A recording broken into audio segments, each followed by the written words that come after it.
moving very fast, rapid speed.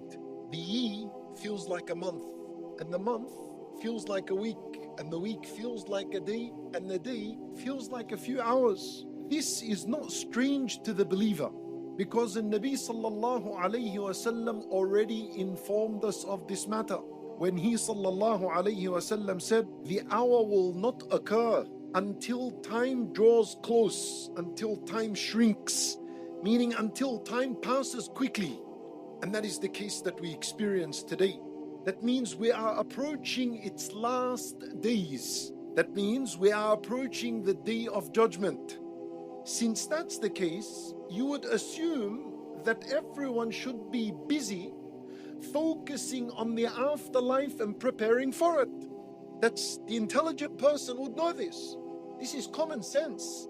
If we're coming very, very close to the last day, those last few days on earth should be spent with everyone focusing on preparation for the afterlife. So now that we are close towards the end, we're at the end, you'd expect that all of mankind should be busy focusing on preparing for that last day and the meeting with Allah Azza wa Jal. Yet the shocking reality is that people are heedless concerning the afterlife and preparing for it. And this is not my analysis. This is what Allah Azza wa Jal said in the beginning of Surah Al-Anbiya when He said, اقترب للناس حسابهم. People's accountability has become so close. اقترب. And this is an ayah that was revealed 1,400 years ago. Imagine how close it is now. And what's the reality? What are people doing? If it's come so close, you should be preparing. Is that what people are doing? Allah Azza wa Jal said, وَهُمْ فِي غَفْلَةٍ مُعْرِضُونَ. And they are immersed in heedlessness. فِي غَفْلَةٍ. That's the disease of the day and age. They are distracted. They are heedless. They are not preparing. What are they distracted with? If people have turned away with their hearts and bodies from the remembrance of Allah and from preparing for the afterlife, what has distracted them? What are they occupied with? In Surah Al-Takathur, Allah Azza wa Jal said, أَلْهَاكُمُ التَّكَاثُرُ. Ya Allah Azza wa Jal answers it for us. He says, the want for more and more of this worldly life has distracted you. And I tell you something, wanting more from this dunya in and of itself, it's not condemned. It's not like a bad matter and a condemned matter. It's only condemned when it distracts you from the obligations and your responsibilities.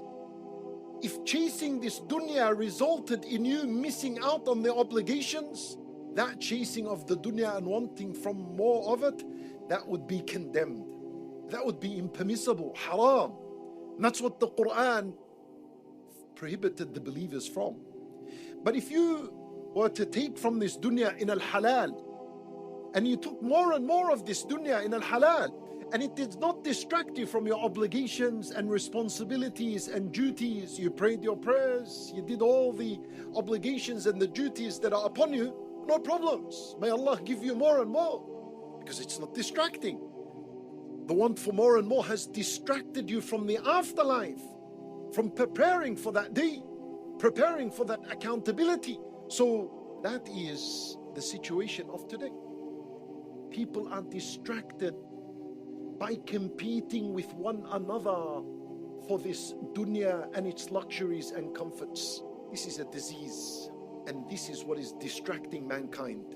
But your brothers and sisters in Islam, one of the matters that a Nabi sallallahu alayhi wasallam feed the most for this ummah is that they begin to compete with one another concerning worldly matters. Nabi sallallahu alayhi wasallam feed this. And he said in an authentic hadith, فَوَاللَّهِ مَا الْفَقْرَ أَخْشَى عَلَيْكُمْ. He said, I don't fear poverty for you all, but I fear that this worldly life will open up.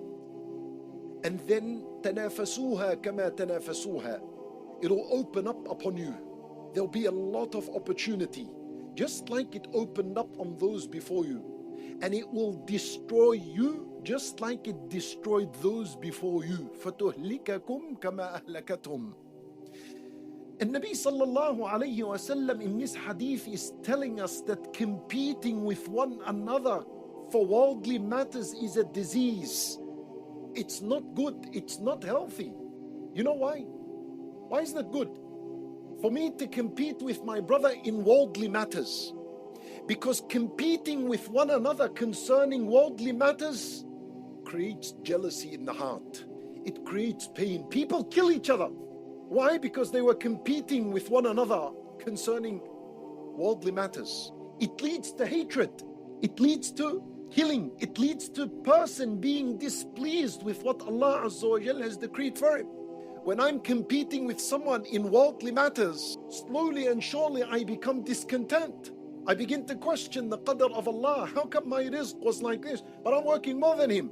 See, worldly competition, not healthy at all. Look at the list of problems that it creates and it causes among the believers and among anyone who is competing in worldly matters. Competing with one another concerning worldly matters will make you belittle the blessing of Allah upon you.